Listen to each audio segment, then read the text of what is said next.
Bonjour, je suis Stanislas Fronquiel, historien du sport, et j'inaugure la rubrique Un prof, un livre. Je vais vous parler aujourd'hui d'un livre qui se trouve à coup sûr dans la bibliothèque de votre UFR STAPS. Il devrait intéresser tous les passionnés de sport et de football. Il s'intitule Les footballeurs professionnels des années 30 à nos jours. Aux éditions Hachette, il est signé des deux historiens Alfred Wahl et Pierre Lanfranchi. Cet ouvrage est publié en 1995. Je ne suis pas sûr que vous soyez tous nés à cette époque. Si je souhaite présenter ce travail pionnier aujourd'hui, c'est qu'il donne ses lettres de noblesse au sport populaire par excellence. Comme je vous le dis en cours, si vous faites un dossier d'histoire du football, ce livre est un incontournable. Il contribue à faire des pratiques et des spectacles sportifs des objets scientifiques légitimes. Il fait figure d'autorité pour trois raisons principales. Premièrement, les auteurs offrent une trame chronologique précise sur l'histoire du professionnalisme en se focalisant sur un groupe social méconnu, les joueurs. Ils parviennent aussi à élargir cette histoire aux différents contextes sociaux, politiques, culturels, économiques qui se transforment au XXe siècle. Sur la quatrième de couverture, on peut lire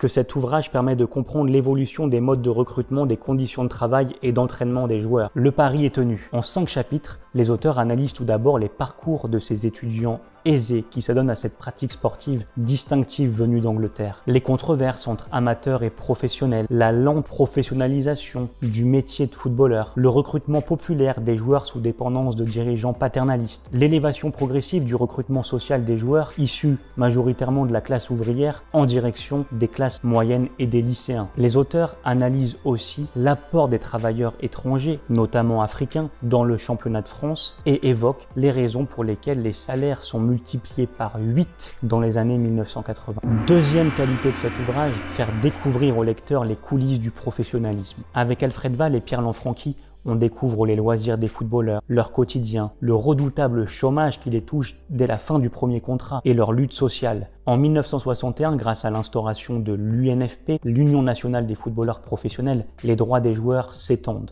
Première victoire en 1969 avec la fin du contrat à vie et l'instauration du contrat à temps. Les auteurs sont aussi les premiers à étudier le devenir des anciens joueurs des années 30, leurs tentatives de reconversion comme entraîneurs, l'ouverture récurrente de bars tabac dans les années 50, l'investissement dans les magasins de distribution de sport dans les années 70 et pour tous, le difficile retour à l'anonymat. Troisième point fort de ce livre, une forme agréable. Les 250 pages se lisent facilement, le texte est aéré, il y a de nombreux chapitres et exemples, un sommaire, des tableaux, des annexes. Et surtout, dans le cahier central, on retrouve de nombreuses photographies et archives légendées. J'apprécie particulièrement l'index paginé de 700 personnages du football. Cela permet de mieux se repérer dans l'ouvrage. Pour conclure, dès 1995, ce livre a inspiré plusieurs générations d'historiens du football, malgré l'indifférence des élites, le retard des historiens français et le mépris de certains journalistes. On aimerait donc que les deux auteurs, Alfred Wahl et Pierre Lanfranchi, puissent se retourner sur le passé et écrivent le second tome de cet ouvrage inaugural sur le football. J'espère que cette présentation rapide de cet ouvrage vous a donné envie de le lire.